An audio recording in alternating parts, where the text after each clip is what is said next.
Assalamualaikum, saya akan menceritakan tentang penerangan kes. Kes ini melibatkan seorang penolong ketua pegawai perubatan yang disyaki menyalahgunakan jawatannya dengan memberikan kontrak bernilai RM20,000 kepada syarikat milik isterinya tanpa melalui proses tender yang sepatutnya. Perbuatan ini menunjukkan adanya konflik kepentingan serta penggunaan kuasa untuk kepentingan diri sendiri. Antara pihak yang terlibat pula ialah penolong ketua pegawai perubatan serta pegawai kerajaan dan syarikat milik isterinya yang terlibat dan menerima kontrak tersebut.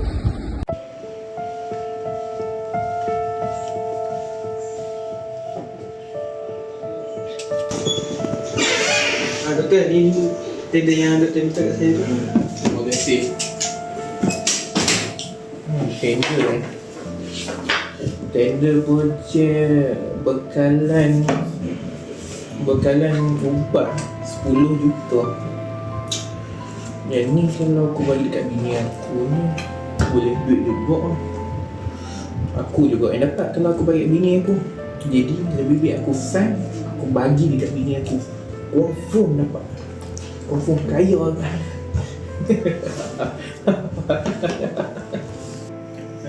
Tapi proses tender ni tak dibuat kan? Macam tak adil je. Adil. Sebab saya yang pilih. Saya jawatan paling tinggi dekat hospital ni. Jadi saya pilih yang mana yang layak. Okay, saya faham.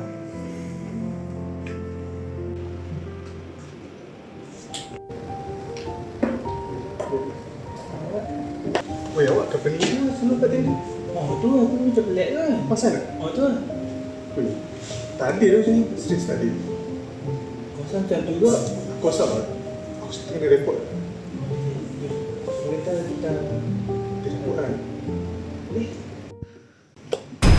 Apa dia kali yang untuk kacau hal aku faham tak?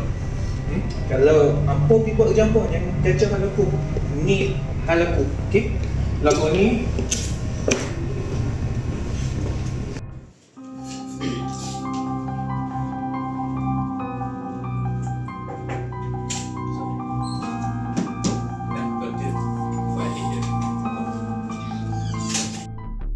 hari ni kita dah dapat tender bekalan ubat dan saya dah pilih satu company yang baik yang masuk. Okay.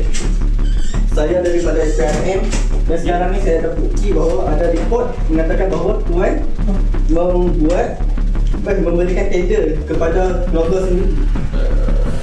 Semua ni salah faham tuan. Okey, saya ikut saya ke badan untuk beri keterangan lebih lanjut. Jom. Weh, civil call.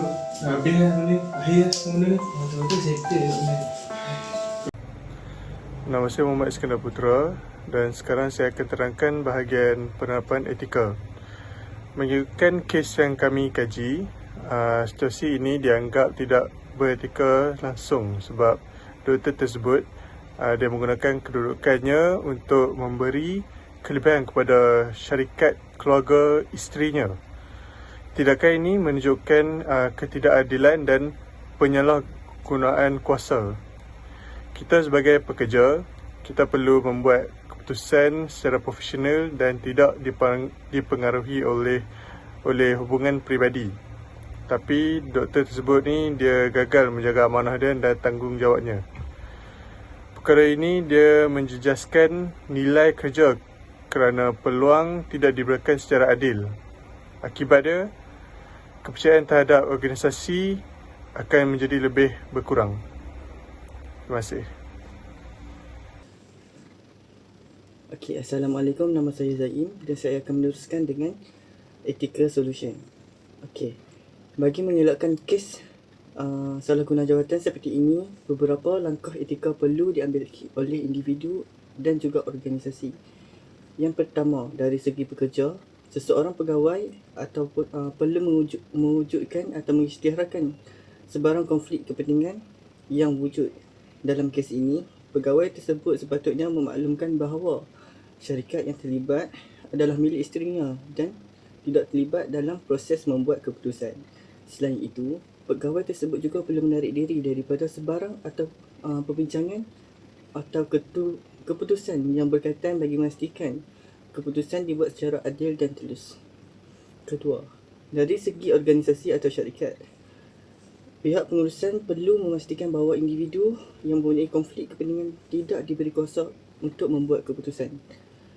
Sebaliknya, keputusan tersebut perlu diserahkan kepada pihak lain yang bebas dan tidak mempunyai sebarang kepentingan peribadi.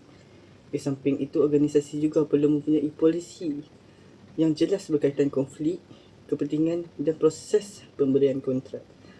Sebagai contoh, setiap kontrak perlu melalui proses atau tender terbuka bagi memastikan ketulusan, keadilan dan mengelakkan sebarang bentuk penyalahgunaan kuasa. Kesimpulannya, integriti, ketulusan dan pematuhan kepada prosedur adalah penting dalam memastikan kepercayaan terhadap organisasi sentiasa terpelihara. Sekian, terima kasih. Okey, kembali kepada saya. Bahagian saya akan terangkan tentang impak yang akan berlaku kepada organisasi itu. Apabila kita melakukan analisis, kita percaya bahawa sekiranya berlakunya konflik interest di dalam syarikat kita, akan berlaku satu ketidakkepercayaan kita terhadap syarikat yang kita sedang jalankan, terhadap dari aspek pekerja, dari aspek pelanggan, dari aspek moral. Apabila berlakunya konflik interest, pekerja itu sendiri tidak percaya kepada pihak pengurusan, kerana pihak pengurusan yang paling tertinggi melakukan konflik interest tersebut. Macam kita tahu, doktor yang memegang satu jawatan yang paling besar, berlakunya konflik interest, dan pekerja-pekerja bawahan mencurigai sistem yang dijalankan oleh company kita sendiri. Jadi, apabila company kita hilang rasa kepercayaan itu, akan berlakunya satu konflik yang akan berlaku. Dan kita tahu bila pekerja hilang kepercayaan, pekerja kurang ikhlas ataupun semangat pekerja akan turun. Apabila semangat pekerja akan turun, projek yang dijalankan ataupun khidmat yang sedang dijalankan akan berlaku satu delay ataupun satu masalah, iaitu projek tidak betul-betul kualiti. Bila projek tidak betul-betul kualiti, produk yang dijalankan tidak betul-betul kualiti, dan kita akan hilang rasa hormat yang kedua, iaitu akan hilang kepercayaan terhadap customer, pelanggan akan hilang kepercayaan kepada syarikat kita. Jadi, apabila pelanggan hilang kepercayaan kepada syarikat kita, maka kita tak boleh nak buat untung. Jadi, bila tak boleh nak buat untung, organisasi itu tersebut akan rugi, akan menyebabkan syarikat itu tidak mampu bertahan hidup dalam cabaran ekonomi semasa. Okey. Untuk penutup video ini, konflik interest ni berlaku apabila kepentingan peribadi mempengaruhi keputusan profesional. Dan setiap pekerja perlu betul-betul amanah dan ikhlas membuat kerja, dan anggap kerja kita sebagai satu amanah yang diberikan oleh Tuhan. Kita perlu jalankan dengan baik, dan kita percaya bahawa setiap tindakan kita akan membawa kepada satu pembalasan ataupun satu permasalahan kepada orang lain, bukan kita saja. Jadi, untuk pesanan kami semua,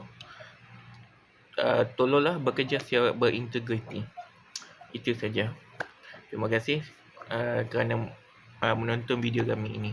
Okay, terima kasih.